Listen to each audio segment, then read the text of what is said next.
Hey y'all, what's going on? I'm here for Love and Hip Hop Hollywood season 3, episode 10. We get Nikki and Rosa. They meet up to so Nikki can apologize to Rosa about everything. They talk about their last encounter.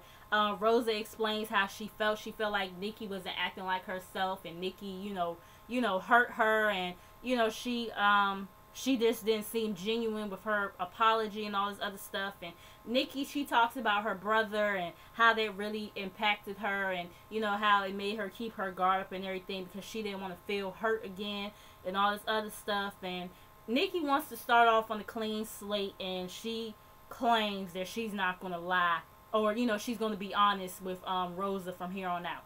So moving on from that, we're in the studio with Max, Ray J, Prinky, and Brandy.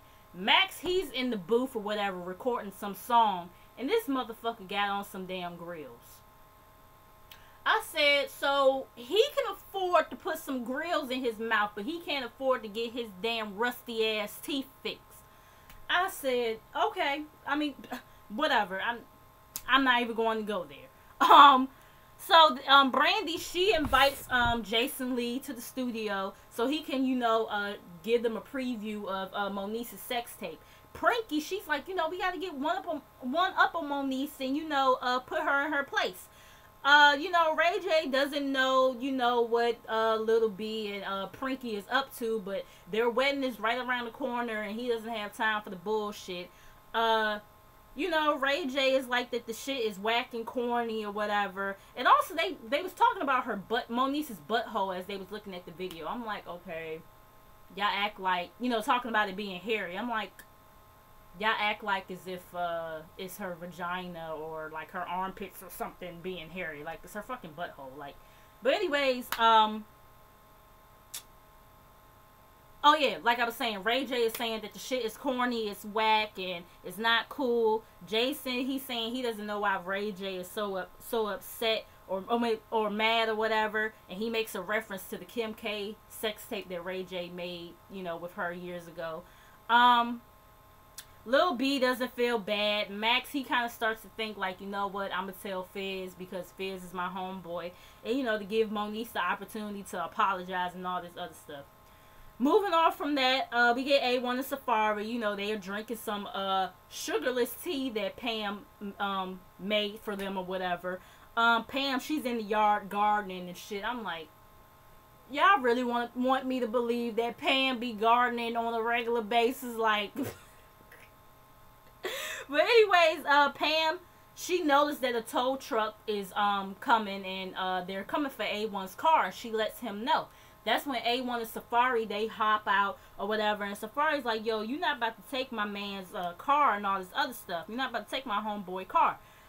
They find out that, Big L is behind it because A1 has some credit issues. And she decided to put the car. I mean, he asked her to put the car in her name or whatever. I said, ooh, boy, you should have never done that.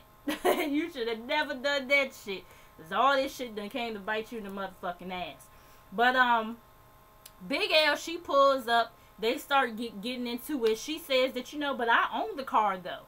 And Safari, I mean not Safari, A1, he's like, but I paid it off though or whatever. And Pam, she starts going off talking about some, I told you not to pay off that bitch ass car.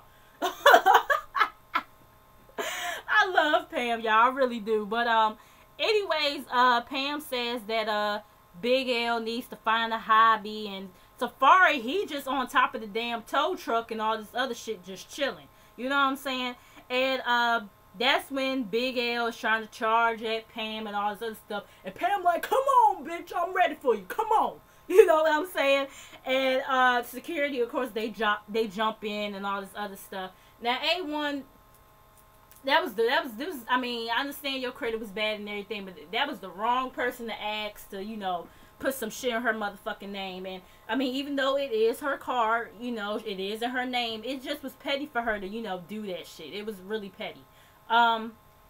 Anyways, A1, he decides to jump in her car, Big L's car, and drive off with it. He like, next time you wanna sit up here and try to take my car, don't leave your keys in the ignition or whatever. And Safari, you know, he's still trying to calm Pam down and all this other stuff, and you know, try to defuse the situation. And Pam, she, you know, gets in the car with the tow truck driver, and they drive off or whatever. So we get Princess and Ray J. They're with the wedding planner. You know, Mama Sonia shows up to see how everything is coming along.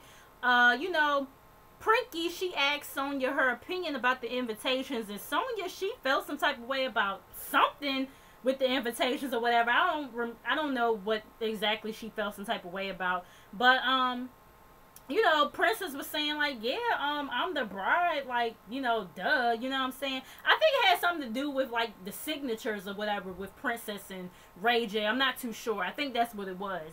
But, she kind of starts to criticize, you know, their theme for their wedding, and she was like, you know, if this was, like, back in the day, you know what I'm saying, like, in colonial days, this would be fine and everything, but, you know, this is too much, you know what I'm saying? And, you know, that's when Ray J, you know, he comes up with this, you know, we should have a modern day coming to America kind of theme. I said, you know, Princess is like, this is last minute, you know what I mean? Like, you know, the wedding is like 2 weeks out or whatever. And, you know, Ray J is like, you know, she wanted me to be involved or whatever at first. And now that I'm involved, she's sitting up here, you know, getting mad at me and my mom's opinions or whatever. You know what I'm saying? She was like, that sounds a little contradictory to me.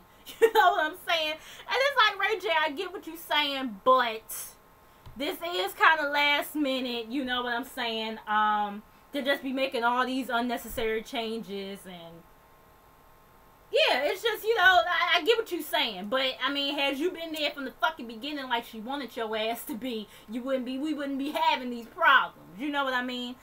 But, yeah, Princess, she's just frustrated at this point. Moving on from that, we get Lyrica, A1, and Mama Pam. So, Lyrica, she's asking, you know, why is her mom's car parked out front and all this other stuff, and they tell her, because your mom towed the car because she said it was in her name and all this other stuff. And Lyrica was like, well, yeah, I just need a car to get the car back or whatever, just talk to her and all this other stuff. And she was like, I don't know why my mom would do that, you know, knowing we only had one car. I said, because your mama fucking petty. And I'm like, why the hell y'all supposed to have this? You know, I just thought that they would have had enough money for them to have 2 cars, but I mean, whatever. I mean, like, you know, like A1 said in the beginning, his credit was bad at one point in time, so whatever. Pam, she tells Lyrica, she said, you a nice looking woman, but I wish you had a better mom. I said, Pam, girl, and, you know, she said, you know, her vibes, you know, reflect off you, and her attitude reflects on your attitude, you know what I'm saying? And it's like, Mama Pam, why you had to do all that? It's like, I mean, I get it, but you just can't be coming at nobody about their mama like that, you know what I'm saying? But I get where Pam is coming from. So, you know, Lyrica, she, you know, tells Pam that her mom is, that she's jealous of her mom and all this other stuff. And Pam, she says, if I want to, you know, be like, woo, and all this other stuff, like trying to mimic, Big Lyrica singing or whatever, if I wanted to do that, you know, I could grab a mic and do that. And, you know, she was like, if I wanted to get boobs in the butt, I mean, I could do that and be called Hollywood too, you know what I'm saying? And, you know, A1, he's laughing at his mama's impression on Big L's singing and everything. And, you know, little Lyrica, she asks, you know, what you laughing at and all this other stuff. And she's like, you're not gonna keep on talking about my mom. And, you know, they start talking about, you know, each other's looks. Well, little Lyrica, she starts talking about Pam's looks, and Pam starts talking about her mama's looks or whatever. The next thing you know, Lyrica, she's trying to, you know, charge at Pam and all this other stuff. Pam just sitting there like, you know, bitch, I will fucking wreck you. You know what I'm saying? And security grabs Lyrica and whatever. A1 says that both, you know, look, Lyrica and his mom are both hitting below the belt, but they're supposed to be bigger than that and rise above that. Lyrica sitting up here saying that Pam resents, you know, A resents the fact that A1 pays more attention to her than he does Pam. I said, well, we could say the same thing about your mom. Your mom resents the fact that you pay more attention to A1 than you do her, or you're trying to pay more attention to A1 than you do her, but she just keeps on coming in like an annoying mosquito. But anyways, she admits that her mom was wrong for towing the car, but he escalated it by embarrassing her at the barbecue. I said, no, your mom been started this bullshit from day one. You know, constantly attacking Pam and all this other stuff. So yeah, don't sit up here and just act like Pam is just majority wrong in this situation. No, I mean, in some parts, yeah, Pam is wrong, but your mom is a lot more wrong than her, in my opinion. So Mama Sonia and Ray J, they're at lunch or whatever. Princess is gonna meet up with them a little bit later. You know, she starts talking to him about marriage and how it's serious work or whatever. And she doesn't know if Ray J and Princess really thought this all through. If she would rather see him not married than to remotely go through changes and, you know, it being hard to get a divorce or whatever. And Ray J says, you know, Ma, I always live my life, you know, strategically. Mama Sonia, she starts, you know, making some fake tears or whatever. I said, I know Mona got something to do with this bullshit. Anyways, so she starts fake crying and talk about some, it's about her bringing him into the world and then somebody coming in to alter his life or whatever. I'm like, that's the goal. And like, the goal in life is for your parents to raise you, and hopefully, you know, they raise you right, and hopefully if they did raise you right, that you take some of the tools that they've taught you and use it into your adult life and to meet somebody and hopefully go towards the goal of being married and having kids and all that other stuff. That's supposed to happen, Mama Sonia. Okay? I'm just saying. That's supposed to happen. You know what I mean? I just think she's really in her feelings about this shit. And I understand she's trying to look out for him at the same time too. But she just a little bit too, you know. But anyways, she starts talking about how, you know, they've had a rocky relationship. So for them to get married right after, you know, the fact, you know, can we wait just a couple years? And I understand her on that because, yeah, they have had a rocky relationship. And, you know, now all of a sudden they about to get married and everything. Like, yeah, I do feel like they should have waited a couple of years to see if they can continue on the right path with their relationship or whatever. But anyways, Prinky, she shows up or whatever, and she, you know, Mama Sonia, she starts raising her concerns to Prinky or whatever, and Prinky, she's like, you know, I knew you didn't agree with us, you know, being married or whatever. And she asked Ray, did he know? And he was like, no, I didn't know that or whatever. Like, Ray J, your ass knew your mama wasn't all on board with this damn marriage. But Prinky, she takes it as Mama Sonia doesn't like her or whatever. I don't think she dislikes you. I just think she's just not too sure about y'all getting married. And but you know, Prinky, she's all in her feelings and saying that, you know, considering the relationship I have with my family, I just wanted to be welcome into his or whatever, but now I don't know, and blase blase. So moving on from that, we have Safari and Nikki. You know, Nikki tells Safari that she felt bad about everything that happened, and you know, Safari says that he was all the way in with this whole situation, and then she brings up the Miami situation or whatever, and you know, he's like, I didn't know that person, and Nikki was like, you know, I know I fucked up, but you know, that whole Miami situation, I said, girl, you know damn well he didn't know who that bitch was. You know damn well that was a motherfucking groupie or some shit, like, or fan or whatever. Stop fucking playing, okay? And you bringing this shit up like as if he just did that shit just to be doing that shit. I mean, you did what you did or whatever way before he was in Miami or whatever. And like you said, y'all wasn't really in a relationship, so why the fuck does it matter? You know what I'm saying? Like, Nikki girl. But anyways, she's saying she wants to start over with him. He's talking about marriage and kids, and he's talking about naming, if they get a dog, he's gonna name it Batman or whatever. I was like, really, nigga? Like, but anyways, she's telling him Safari focus, okay? Like, you know, we too early to be getting into all that shit. But they both agree on not talking to other people, including Rosa. But she says that she's gonna always be friends with her and all this other stuff. But so it seems like to me that she's about to lead them both right the fuck back on yet again. Anyways, moving on from that, we get Max and Fizz. Fizz meets Max at some event or whatever that he's having. He takes him out back and tells him, about, after Ray J, well, he tells him about the situation where Moniece pretty much tried to embarrass, Brandy or whatever, this, that, and the third. And, Max, he admitted to, his thoughts on getting revenge or whatever, but then he thought about Fizz's son, and he don't want to be looked at as, the nigga that disrespected his mother and everything, this, that, and the third. So he tells him about the sex tape and that Jason Lee is kind of behind it and all this other stuff. And, Fizz is like, oh, I got his number, I'm going to, try to nip this shit in the bud and everything. But Fizz is apologetic towards Max and everything. So, yeah, I thought that was, cool of Max to at least, give him a heads up on the situation, that if some shit does go down, it's out of control, out of his control at this point or whatever. So we get Fizz and Moniece, he shows up to her house, and, he pretty much tells her about the conversation that he had with Max or whatever, and and he found out about what she did to Brandy and everything, and he wants her to stop with the bullshit. And she says that Brandy was attacking me first, so I just felt the need, like I had to do something or whatever.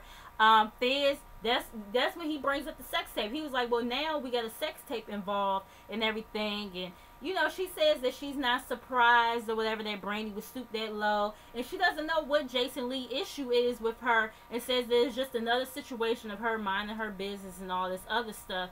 And says that Brandy is a mom and certain lines that you just shouldn't cross or whatever. And it's like, I get what you saying or whatever, and I do understand, also too, that anybody could have found this whole situation, with Brandy and the whole police report or whatever is public record. You know what I'm saying? But it's like, I don't feel like neither one of y'all is really acting like mothers in this situation. Ain't neither one of y'all thinking about the kids or whatever, doing this tit for tat bullshit. Like, that whole shit should have ended at the fucking reunion last year. That whole, MO or situation, whatever, that shit should have ended last year. But y'all just kept on going on and going on. And it's like, Moniece, you can't sit up here. I'm not saying Moniece don't deserve certain shit, because she do, because of the way she does come off. But it's like, at the same time, too, Moniece, you can't sit up here and keep on doing shit to people and thinking they're not supposed to do something back to you. Even if it is hitting below the belt. You know what I'm saying? But like I said, I don't feel like neither one of y'all is thinking about the kids in this situation. And I mean, it's like, who really, like I said to y'all last week, who the fuck really cares to see a sex tape with Moniece in it? Let alone who gives a fuck about a sex tape at this point, period. They're so frequent now, like, who gives a damn? You know what I mean? Like, and then, speaking on that, I did hear Princess has a sex tape floating around somewhere while she thinking she doing something. So really, y'all all are just hurting yourselves in this situation. It's not really, nobody's really one upping on any fucking body in this situation, if you ask me. But anyways, moving on from that, we get Ray J and Prinky. She's just complaining all the, like, she just gets on my nerves sometimes. Like, I be feeling bad for Princess, but at the same time, she just gets on my nerves because she's just always complaining and just always sad about some shit. You know what I'm saying? She says that, shouldn't no hoe be rubbing all up on him and all this other stuff, and says that it's inappropriate, and his mom already doesn't want them to get married, and blase, blase. And, he got her coming up to this. And, Ray J is like, don't take my mom's feelings out on me, because I ain't got nothing to do with that. And, he's like, I'm only shooting the video. I've been doing this since I was 15. I'm acting. That damn Ray J is something else. But anyways, you know, she feels like he's doing this to get this out his system. And, you know, he's saying that, you know, like, I ain't got cold feet yet, but you making my toes cold. You know what I'm saying? And she's still fussing at him, and, you know, she's talking about disrespect and all this other stuff, and he's like, disrespect? You coming up to my damn, video shoot with this bullshit or whatever. And she feels like he's going back to his old ways, and she's like, you know, have fun with, this ratchet ass model, and, you know, and nobody's gonna watch his video. And it's like, I mean, why would you do that? You just being very unsupportive of him right now just because you and your fucking feelings and saying that nobody's going to watch his video. I mean, you might be right. Nobody probably is going to watch his damn video, but it's the point that you're his woman. And for you to sit up here and come out the side of your neck like that, that's some fuck shit. You know what I'm saying? Just because you're in your fucking feelings and insecure and shit. You know what I'm saying? And talking about something, get a bitch that's better than her. I'm just like, girl, I mean, yeah, you good looking and all this other stuff, but you're not all that. I just seen people that look better than you. I mean, you know what I'm saying? It's just like, she's just, you talk about Moniece being miserable, you just as miserable as her. Like, if you ask me, you know what I'm saying? Like he said, he's doing a fucking video. Like, it's not like he out here at the club and, you know, got his head in some stripper's ass or some shit like that. He's doing a fucking video. This was what rappers and singers do. Don't act like you new to this shit. So we get Ray J and Pranky again. You know, she apparently thinks that he owes her an apology or whatever about what happened the day before. You know, he didn't come home and all this other stuff. And, you know, he tells her, you know, I'm fine. I've been having a good time. You know, she's trying to ask about him or whatever. And she's like, I didn't ask you, you know, if you were having a good time and all this other stuff. And she's like, you know, you didn't come home and everything. And he was like, I didn't want to come home. You know, I need my creativity flowing. And she's like, I'm not trying to stop your creativity and all this other stuff. And Ray J, he's like, you know, I defended her to my moms and all this other stuff. And now he's starting to think that his mom's is right. You know what I'm saying? Like, he needs something on paper. And, you know, because she's not about to sit up here and dictate when, where, and how he can work. That's not about to happen. And she's starting to think like, oh, did your mom have something to do with this and all this other stuff? I'm just like, and he's like, I'm a grown-ass man and all this other stuff, and your mouth is a problem. You know what I mean? And she's starting to have flashbacks about the old him and blase, and, you know, he tells her to be herself, and she tells him the same thing. He said, oh, I'm about to in a minute. I said, oh, he trying to tell you he a killer, but don't push him. Don't push him back to that old shit. So she walks out or whatever. Moving on from that, we get the last thing. Fizz, Moniece, and Jason Lee. So Jason Lee and Fizz, they meet up first or whatever. You know, Jason Lee says that he got papers from Moniece's attorney about the tape and everything. And he says he met up, you know, with Fizz out of respect for him because they do have a good rapport. He says that, you know, Fizz is saying that, you know, I thought, for one, I don't even know why he had to be there in the first place. I guess because of the fact that him and Jason Lee do have a good rapport. Maybe he felt like he needed to be there. I don't know. But anyways, he thought there was more respect between them than that or whatever. And Jason, like, it is. Otherwise, I would have exposed it a long time ago and all this other stuff. And, Fizz is saying, but that's exactly what you're doing, and it's a child involved, and it's my child, and the tape needs to be dead. And Jason is like, well, the tape is not in my possession or whatever. I just have access to it. And that, you know, he didn't give it to Brandy either. And he says that Moniece throws rocks and hides her hand later on, in which he do got a point on that. You know what I'm saying? And Fizz really doesn't give a fuck. Moniece, that's when she comes in asking him for the tape, and he tells her the same thing, that the guy who was in the tape has the tape. And she's like, who is it or whatever? And he's like, you were in the tape with the guy, you should know, and all this other stuff, who it is. And she says that it was done without her consent or whatever. And he's saying that just before I came here, you know, I got an email from your lawyer or whatever, and you know, he knows his First Amendment rights. He didn't do nothing wrong. Like, you know, he's the only one facing some criminal shit behind this or whatever, and was some court shit behind this or whatever. And he said he's pretty much like, this is what I don't like about you Hollywood bitches, you know, because I find out, you know, I end up finding out some shit or whatever, and then I end up looking like the bad guy, or I end up looking messy or whatever, when I'm just doing my job. You know what I mean? And Fizz is like that, you know, is a line of respect, and that he should have called him first and all this other stuff, and instead of calling Brandy, and, you know, what's his beef between him and Moniece and everything. And Jason Lee is like, you know, I pull receipts on everybody, including you, and I'll release him when I feel it's time to, and that you need to take and he tells Moniece, you need to take responsibility for your actions, and to stop throwing rocks and hiding your hand later on, and to stop acting like the victim. And she's like, I don't consent to this, and I'll let my attorney handle it and everything. And she walks off. And, you know, Fizz is like, you know, so who is it or whatever. And he's like, it's a rapper and everything, but he doesn't reveal the rapper's name. And that pretty much was the episode, y'all. I apologize if this is long. You know, I don't know how long it is until I put the whole video together. But if it's long, I do apologize in advance. Make sure you guys like, comment, subscribe. Make sure you guys come back, and I will be right back for Black Ink Crew Chicago. Alright, peace out. See y'all in a little